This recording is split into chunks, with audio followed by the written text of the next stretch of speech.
السلام عليكم البنات، مرة أخرى فلوق جديد في قناتي شهوات عنبر.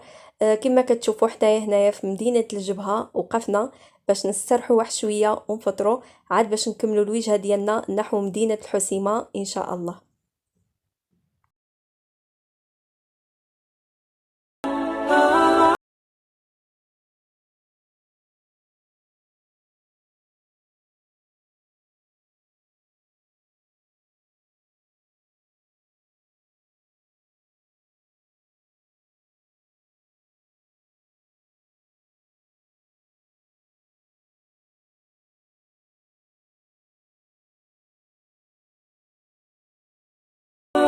هنا وصلنا لمدينة الحسيمة أو جوهرة الريف. هاد المدينة البنات مزيونة بزاف ونقية ومن بين المدن اللي بقات محافظة على الثقافة ديالها وعلى الاحترام والأدب، واللي لقات مؤخرا توافد عدد كبير من السياح، لأن كيجبروا فيها واحد الأمن والأمان كبير. مهم غنحاول البنات نقربكم من المدينة أكثر ونعرفكم بعض المناطق أو الأماكن اللي تقدروا تزوروها إلى.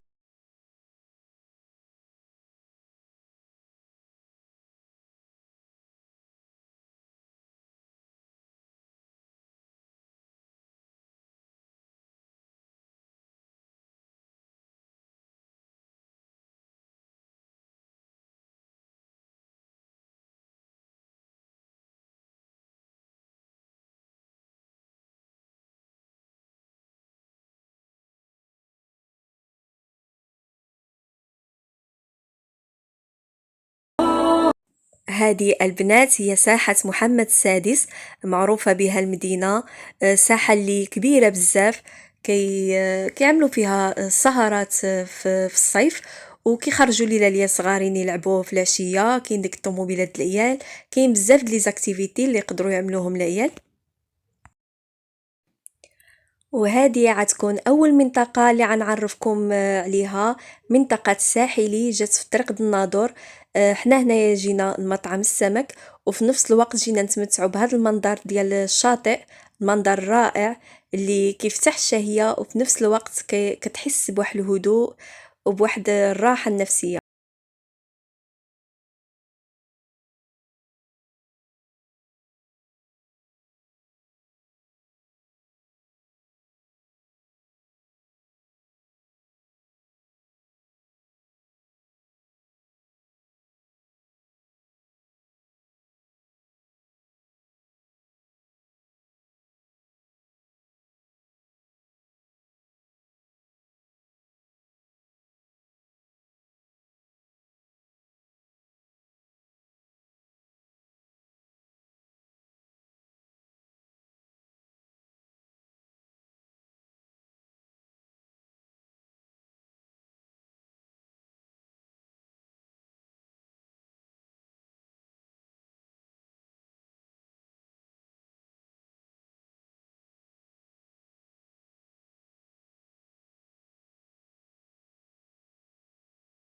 جبنا وليداتنا لهاد المكان ديال الالعاب او ميمطو كافي، يعني تينا جالسه كتمتع بالمناظر اللي هنايا وبالطبيعه، ووليداتك قدامك. كيف ما كتشوفوا ماشي عامر بزاف، العيال كيلعبوا فيه على خاطرهم. الاسم ديالو البنات هو اوميغا كلوب، الا بغيتو تجيبوا وليداتكم ليلو. وفيه حتى قاعه ديال كره القدم مغطاه بتجهيزات عاليه وفي المستوى. للاسف ما صورتهاش في الفيديو.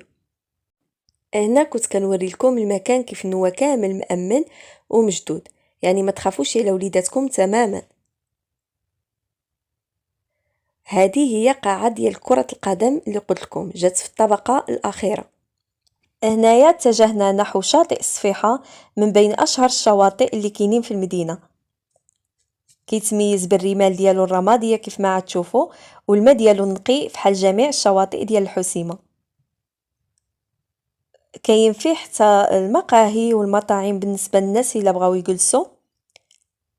وكاين فيه جزيرة نكور المحتلة من طرف الإسبان، رغم أن المدينة لقات الاستقلال ديالها في 1956، إلا أن مازال فيها بعض الجزر محتلة بحال جزيرة نكور هذه اللي كتشوفوها دابا، وجزيرة باديس وكالايريس.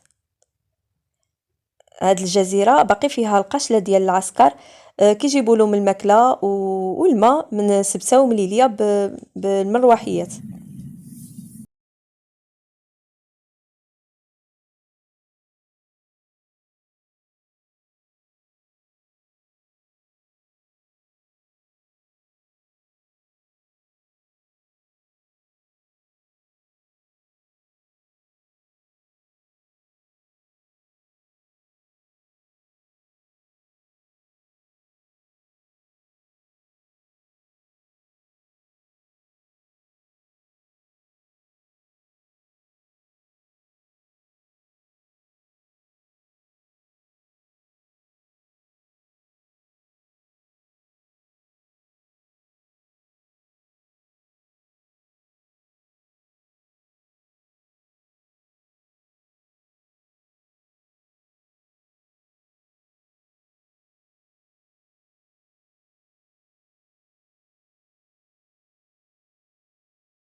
وهنايا البنات كما كتشوفوا جيت نعمل معكم واحد الجولة في ميناء ديال الحسيمة.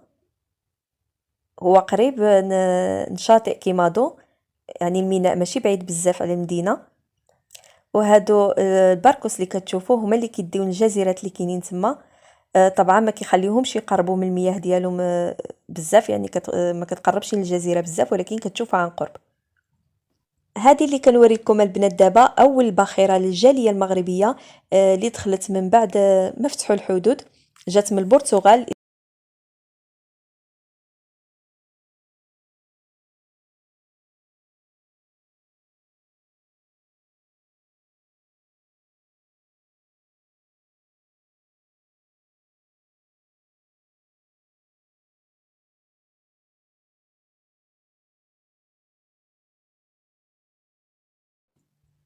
هنايا نضنا في الصباح وجينا لهذا المكان هذا مزيون بزاف. انا عجبني وبغيت نشاركه معكم. من اجمل المقاهي اللي كاينين في مدينه الحسيمه. جا في بحر ساباديا، ماشي بعيد بزاف على المدينه، قريب، وفيه كافي وريستوران.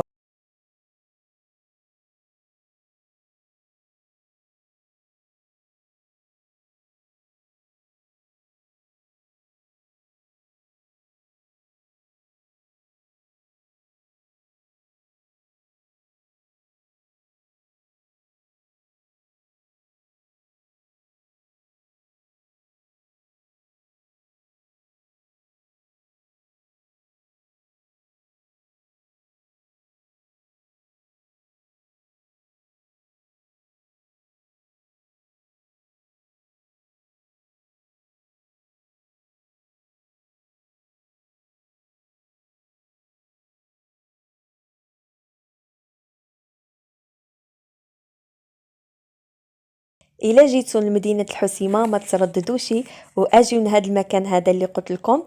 الاسم ديالو هو ايمن جيت بارك. مطعم زيون بزاف، وهنايا واحد الهدوء خطير، والمنظر اكثر من رائع.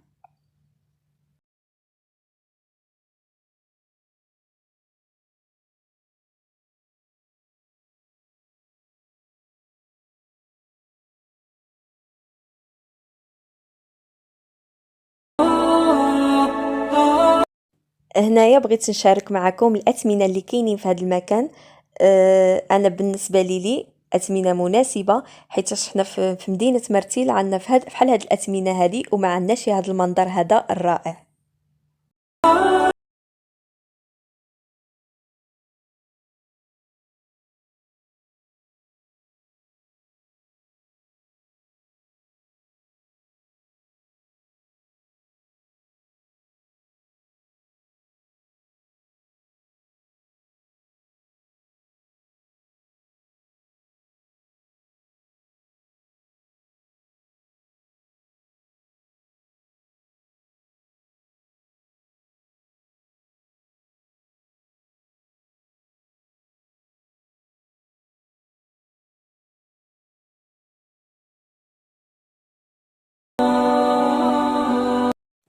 هنايا بغيت نصور لكم هاد الكافي من زاوية أخرى. هبطت لتحت كيف ما كتشوفوا، حنا كنا جالسين الفوق. فيه جوج طراسات، يعني اللي بغى يجلس في الطراسة هذه اللي فين كنا جالسين، واللي بغى يجلس الفوق عنده الاختيار. كما كتشوفوا جا في وسط البحر. هنا كنصور لكم واحد المقهى صغيره كاينه تما، كيعملوا فيه واقيلا الحوت مشوي. الاسم ديالو هو ايمن جيت بارك. هنايا غنوريكم قبل ما تبنى هاد المقهى ها كيفاش كانت على شكل صخرة او شبه جزيرة، ودابا هايدا رجعت كما كتشوفوا.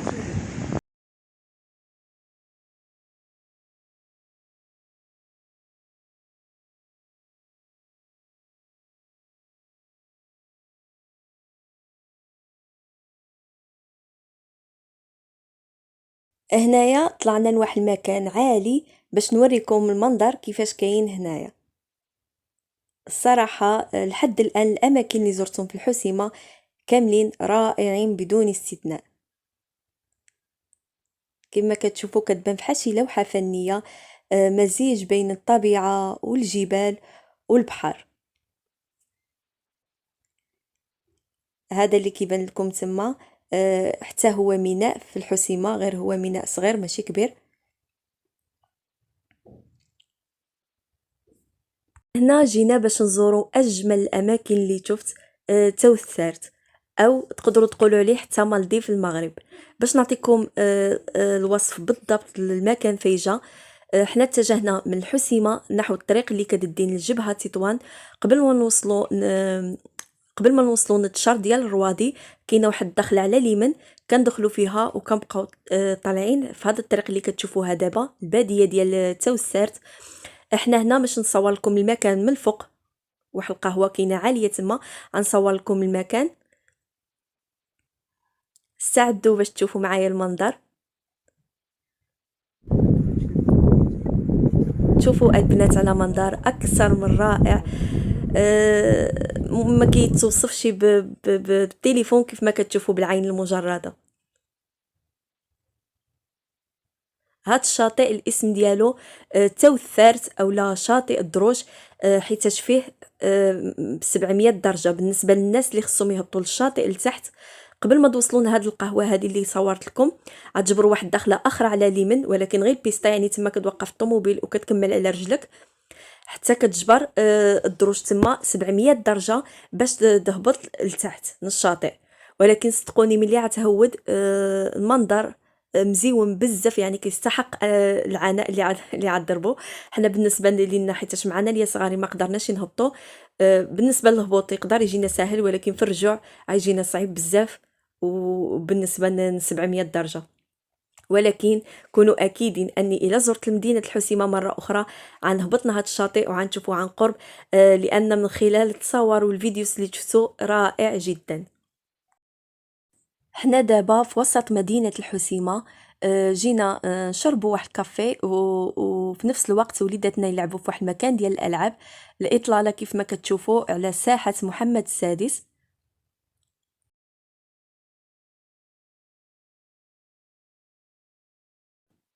هذا اللي كنصور لكم دابا هو شاطئ كيمادو، من اجمل الشواطئ اللي كاينين وسط المدينه. يعني بالنسبه للناس اللي ما عندهمش الطوموبيل ولا ما بغاوش يبعدوا، يبحروا غير في هذا الشاطئ، مزيون بزاف وقريب في نفس الوقت.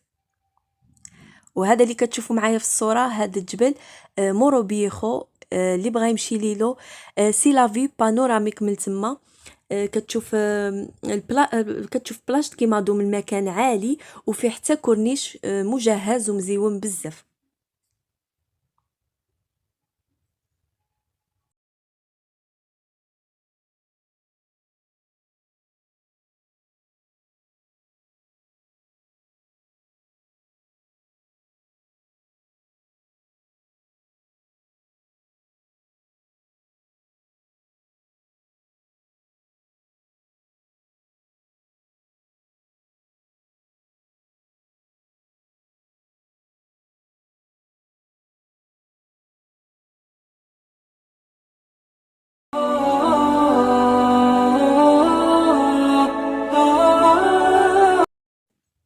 هذه هي الساحة محمد السادس اللي صورت لكم في البداية ديال الفيديو، وقلت لكم هنايا كيعملوا السهرات وكيخرجوا الوليدات في العشية يلعبوا. الصراحة مدينة الحسيمة عجبتني بزاف وما سخيتش بها. حنايا هنايا كنا جالسين في هذا الكافي وكنظن فيه حتى اوتيل. وهذا غيكون اخر شاطئ غنشاركو معاكم.